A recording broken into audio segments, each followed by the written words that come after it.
ओम शांति। 4 दिसंबर 2024 के ईश्वरीय महावाक्य। पहले सुनते हैं आज की मुरली से होमवर्क। बाबा ने कहा, सारा मदार याद पर है, याद से ही तुम मीठे बन जाएंगे। इस याद में ही माया की युद्ध चलती है। एक बाप की कशिश में रहकर खुशबूदार फूल बनना है। अपने स्वीट बाप को याद कर देह अभिमान के कांटे को जला देना है। इस हीरे तुल्य जन्म में अविनाशी कमाई जमा करनी है।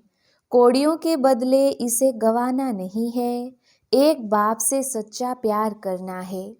और अब सुनते हैं महावाक्यों को विस्तार से। मुरली का सार। मीठे बच्चे, सारा मदार याद पर है, याद से ही तुम मीठे बन जाएंगे। इस याद में ही माया की युद्ध चलती है। प्रश्न, इस ड्रामा में कौन सा राज बहुत विचार करने योग्य है, जिसे तुम बच्चे ही जानते हो? उत्तर, तुम जानते हो कि ड्रामा में एक पार्ट 2 बार बज ना सके। सारी दुनिया में जो भी पार्ट बजता है वह 1-2 से नया। तुम विचार करते हो कि सतयुग से लेकर अब तक कैसे दिन बदल जाते हैं। सारी एक्टिविटी बदल जाती है। आत्मा में 5000 वर्ष की एक्टिविटी का रिकॉर्ड भरा हुआ है, जो कभी बदल नहीं सकता। यह छोटी सी बात तुम बच्चों के सिवाय और किसी की बुद्धि में नहीं आ सकती। ओम शांति।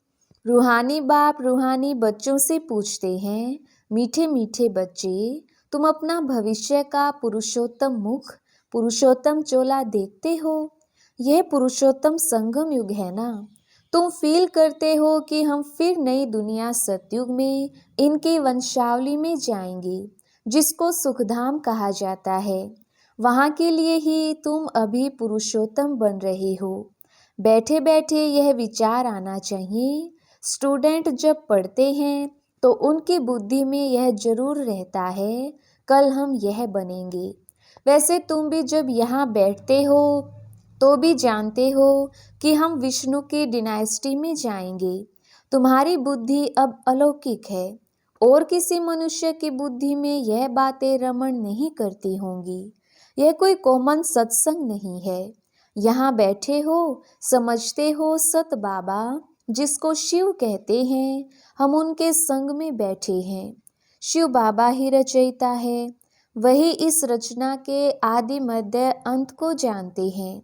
वही यह नॉलेज देते हैं। जैसे कल की बात सुनाते हैं। यहाँ बैठे हो, यह तो याद होगा ना। हम आए हैं रिज्यूनेट होने, अर्थात यह शरीर बदल दैवी शरीर लेने। आत्मा कहती है हमारा यह तमो प्रधान पुराना शरीर है, इसको बदलकर ऐसा शरीर लेना है। कितनी सहज एम ऑब्जेक्ट है। पढ़ाने वाला टीचर जरूर पढ़ने वाले स्टूडेंट से होशियार होगा ना। पढ़ाते हैं, अच्छे कर्म भी सिखलाते हैं। अभी तुम समझते हो हमको ऊंच से ऊंच भगवान पढ़ाते हैं तो जरूर देवी देवता ही बनाएंगे। यह पढ़ाई है ही नई दुनिया के लिए, और किसको नई दुनिया का जरा भी पता नहीं है। यह लक्ष्मी नारायण नई दुनिया के मालिक थे। देवी देवताएं भी तो नंबरवार होंगे ना। सब एक जैसे तो हो भी ना सकें, क्योंकि राजधानी है ना। यह ख्यालात तुम्हारे चलते रहने चाहिए। हम आत्मा अभी पतित से पावन बनने के लिए पावन बाप को याद करते हैं। आत्मा याद करती है अपने स्वीट बाप को। बाप खुद कहते हैं तुम मुझे याद करेंगे तो पावन सतो प्रधान बन जाएंगे। सारा मदार याद की यात्रा पर है। बाप जरूर पूछेंगे, बच्चे मुझे कितना समय याद करते हो? याद की यात्रा में ही माया की युद्ध चलती है। तुम युद्ध भी समझते हो। ये यात्रा नहीं, परंतु जैसे कि लड़ाई है। इसमें ही बहुत खबरदार रहना है। नॉलेज में माया के तूफान आदि की बात नहीं। बच्चे कहते भी हैं, बाबा हम आपको याद करते हैं, परंतु माया का एक ही तूफान नीचे गिरा देता है। नंबर 1 तूफान है देह अभिमान का, फिर है काम क्रोध लोभ मोह का। बच्चे कहते हैं, बाबा हम बहुत कोशिश करते हैं याद में रहने की, कोई विघ्न ना आए, परंतु फिर भी तूफान आ जाते हैं। आज क्रोध का, कभी लोभ का तूफान आया। बाबा आज हमारी अवस्था बहुत अच्छी रही, कोई भी तूफान सारा दिन नहीं आया, बड़ी खुशी रही। बाप को बड़े प्यार से याद किया, स्नेह के आंसू भी आते रहे। बाप की याद से ही बहुत मीठे बन जाएंगे। यह भी समझते हैं हम माया से हार खाते खाते कहाँ तक आकर पहुँचे हैं। यह कोई समझते थोड़ी हैं। मनुष्य तो लाखों वर्ष कह देते हैं या परंपरा कह देते। तुम कहेंगे हम फिर से अभी मनुष्य से देवता बन रहे हैं। यह नॉलेज बाप ही आकर देते हैं। विचित्र बाप ही विचित्र नॉलेज देते हैं। विचित्र निराकार को कहा जाता है। निराकार कैसे यह नॉलेज देते हैं? बाप खुद समझाते हैं, मैं कैसे इस तन में आता हूँ। फिर भी मनुष्य मूझते हैं, क्या एक इसी तन में आएगा? परंतु ड्रामा में यही तन निमित्त बनता है, जरा भी चेंज हो नहीं सकती। यह बातें तुम ही समझकर और दूसरों को समझाते हो। आत्मा ही पढ़ती है, आत्मा ही सीखती सिखलाती है। आत्मा मोस्ट वैल्यूबल है। आत्मा अविनाशी है, सिर्फ शरीर खत्म होता है। हम आत्माएं अपने परमपिता परमात्मा से रचता और रचना के आदि मध्य अंत के 84 जन्मों की नॉलेज ले रहे हैं। नॉलेज कौन लेते हैं? हम आत्मा। तुम आत्मा ने ही नॉलेजफुल बाप से मूल वतन सूक्ष्म वतन को जाना है। मनुष्यों को पता ही नहीं है कि हमें अपने को आत्मा समझना है। मनुष्य तो अपने को शरीर समझ उल्टे लटक पड़े हैं। गायन है ना, आत्मा सत चित आनंद स्वरूप है।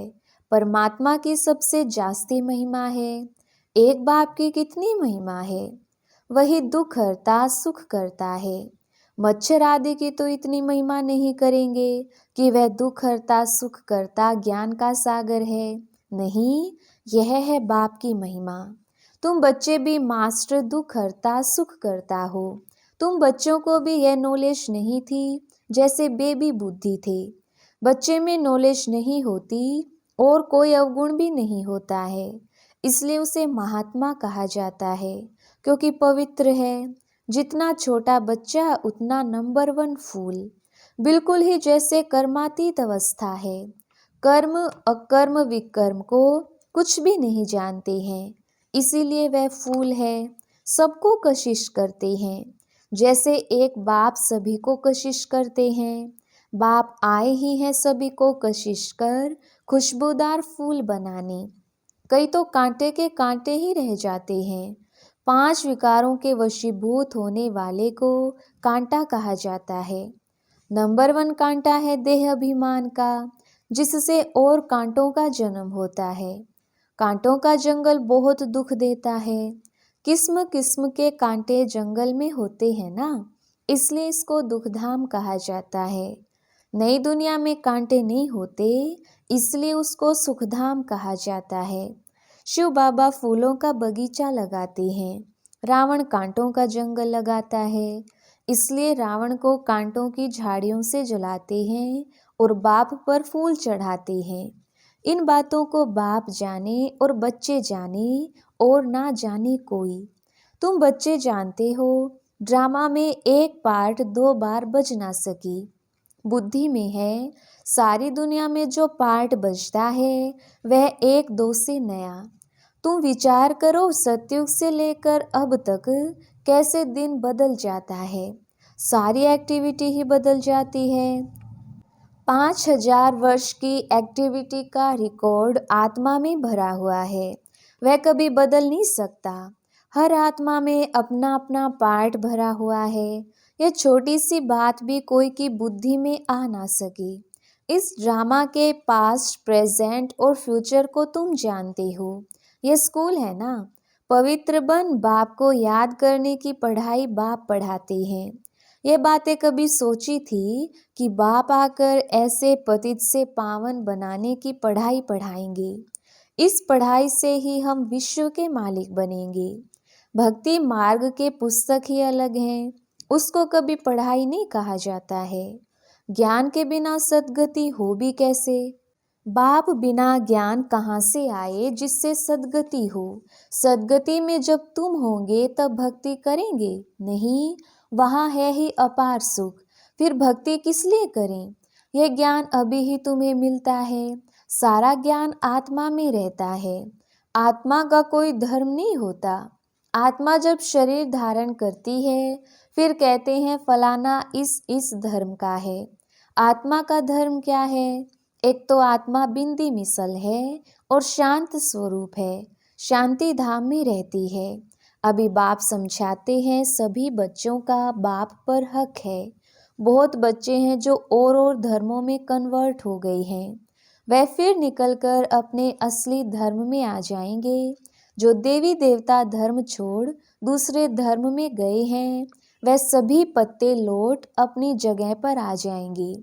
तुम्हें पहले पहले तो बाप का परिचय देना है। इन बातों में ही सब मूंझे हुए हैं। तुम बच्चे समझते हो अभी हमें कौन पढ़ाते हैं?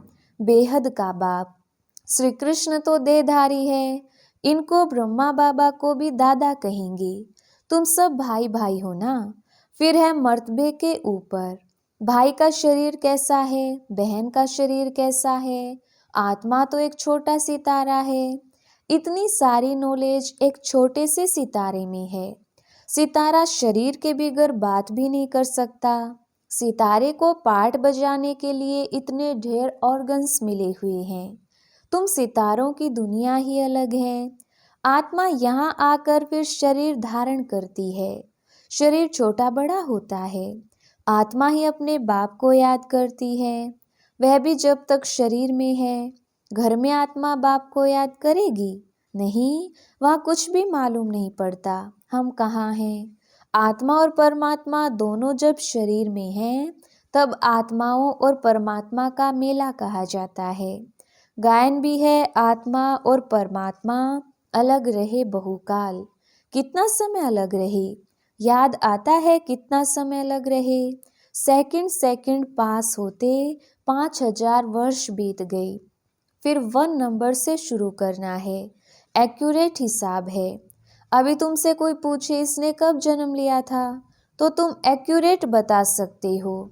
श्री कृष्ण ही पहले नंबर में जन्म लेता है। शिव का तो कुछ भी मिनट सेकंड नहीं निकाल सकते। श्री कृष्ण के लिए तिथि तारीख मिनट सेकंड निकाल सकते हो। मनुष्यों की घड़ी में फर्क पड़ सकता है, शिव बाबा के अवतरण में तो बिल्कुल फर्क नहीं पड़ सकता। पता ही नहीं पड़ता कब आया। ऐसे भी नहीं साक्षात्कार हुआ तब आया, नहीं अंदाज लगा सकते हैं। मिनट सेकंड का हिसाब नहीं बता सकते। उनका अवतरण भी अलौकिक है। वह आते ही हैं बेहद की रात के समय। बाकी और भी जो अवतरण आदि होते हैं उनका पता पड़ता है। आत्मा शरीर में प्रवेश करती है, छोटा चोला पहनती है, फिर धीरे धीरे बड़ा होता है। शरीर के साथ आत्मा बाहर आती है। इन सभी बातों को विचार सागर मंथन कर फिर औरों को समझाना होता है। कितने ढेर मनुष्य हैं, एक ना मिले दूसरे से। कितना बड़ा मांडवा है, जैसे बड़ा हॉल है जिसमें बेहद का नाटक चलता है। तुम बच्चे यहाँ आते हो नर से नारायण बनने के लिए। बाप जो नई सृष्टि रचते हैं उसमें ऊंच पद लेने के लिए। बाकी है जो पुरानी दुनिया है वह तो विनाश होनी है। बाबा द्वारा नई दुनिया की स्थापना हो रही है। बाबा को फिर पालना भी करनी है। जरूर जब यह शरीर छोड़ें तब फिर सतयुग में नया शरीर लेकर पालना करें। उसके पहले इस पुरानी दुनिया का विनाश भी होना है। भंबोर को आग लगेगी। पीछे यह भारत ही रहेगा, बाकी तो खलास हो जाएंगे। भारत में भी थोड़े बचेंगे। तुम अब मेहनत कर रहे हो कि विनाश के बाद फिर सजाएं ना खाएं। अगर विकर्म विनाश नहीं होंगे तो सजाएं भी खाएंगे और पद भी नहीं मिलेगा। तुमसे जब कोई पूछते हैं तुम किसके पास जाते हो तो बोलो शिव बाबा के पास, जो ब्रह्मा के तन में आया हुआ है। ये ब्रह्मा कोई शिव नहीं है। जितना बाप को जानेंगे तो बाप के साथ प्यार भी रहेगा। बाबा कहते हैं बच्चे तुम और कोई को प्यार नहीं करो, और संग प्यार तोड़ एक संग जोड़ो। जैसे आशिक माशूक होते हैं ना, यह भी ऐसे है। 108 सच्चे आशिक बनते हैं, उसमें भी 8 सच्चे सच्चे बनते हैं। 8 की भी माला होती है ना। 9 रतन गाए हुए हैं, 8 दाने, 9वां बाबा। मुख्य है 8 देवताएं, फिर 16,108 शहजादे शहजादियों का कुटुंब बनता है त्रेता अंत तक। बाबा तो हथेली पर बहिष्ट दिखलाते हैं। तुम बच्चों को नशा है कि हम तो सृष्टि के मालिक बनते हैं। बाबा से ऐसा सौदा करना है। कहते हैं कोई विरला व्यापारी यह सौदा करे। ऐसे कोई व्यापारी थोड़ी है। तो बच्चे ऐसे उमंग में रहो। हम जाते हैं बाबा के पास, ऊपर वाला बाबा। दुनिया को मालूम नहीं है, वो कहेंगे कि वह तो अंत में आता है। अब वही कलयुग का अंत है, वही गीता महाभारत का समय है, वही यादव जो मूसल निकाल रहे हैं, वही कौरवों का राज्य है, और वही तुम पांडव खड़े हो। तुम बच्चे अभी घर बैठे अपनी कमाई कर रहे हो। भगवान घर बैठे आया हुआ है, इसलिए बाबा कहते हैं कि अपनी कमाई कर लो। यही हीरे जैसा जन्म अमोलक गाया हुआ है। अब इसको कोड़ी बदले खोना नहीं है। अब तुम इस सारी दुनिया को रामराज्य बनाती हो। तुमको शिव से शक्ति मिल रही है। बाकी आजकल कईयों की अकाले मृत्यु भी हो जाती है। बाबा बुद्धि का ताला खोलता है और माया बुद्धि का ताला बंद कर देती है। अब तुम माताओं को ही ज्ञान का कलश मिला हुआ है। अबलाओं को बल देने वाला वह है। यही ज्ञान अमृत है। शास्त्रों के ज्ञान को कोई अमृत नहीं कहा जाता है। अच्छा, मीठे मीठे सिकिलदे बच्चों प्रति माता पिता बाप दादा का याद प्यार और गुड मॉर्निंग। रूहानी बाप की रूहानी बच्चों को नमस्ते। हम रूहानी बच्चों की रूहानी बाप दादा को याद प्यार गुड मॉर्निंग और नमस्ते जी। धारणा के लिए मुख्य सार। पहला पॉइंट, एक बाप की कशिश में रहकर खुशबूदार फूल बनना है। अपने स्वीट बाप को याद कर देह अभिमान के कांटे को जला देना है। दूसरा पॉइंट, इस हीरे तुल्य जन्म में अविनाशी कमाई जमा करनी है। कौड़ियों के बदले इसे गंवाना नहीं है। एक बाप से सच्चा प्यार करना है, एक के संग में रहना है। वरदान, ब्राह्मण जीवन में सदा खुशी की खुराक खाने और खुशी बांटने वाले खुश नसीब भव। विस्तार, इस दुनिया में आप ब्राह्मणों जैसा खुश नसीब कोई हो नहीं सकता, क्योंकि इस जीवन में ही आप सबको बाप दादा का दिल तखत मिलता है। सदा खुशी की खुराक खाते हो और खुशी बांटते हो। इस समय बेफिक्र बादशाह हो। ऐसी बेफिक्र जीवन सारे कल्प में और किसी भी युग में नहीं है। सतयुग में बेफिक्र होंगे, लेकिन वहाँ ज्ञान नहीं होगा। अभी आपको ज्ञान है, इसलिए दिल से निकलता है, मेरे जैसा खुश नसीब कोई नहीं। स्लोगन, संगम युग के स्वराज्य अधिकारी ही भविष्य के विश्व राज्य अधिकारी बनते हैं। अच्छा, ओम शांति।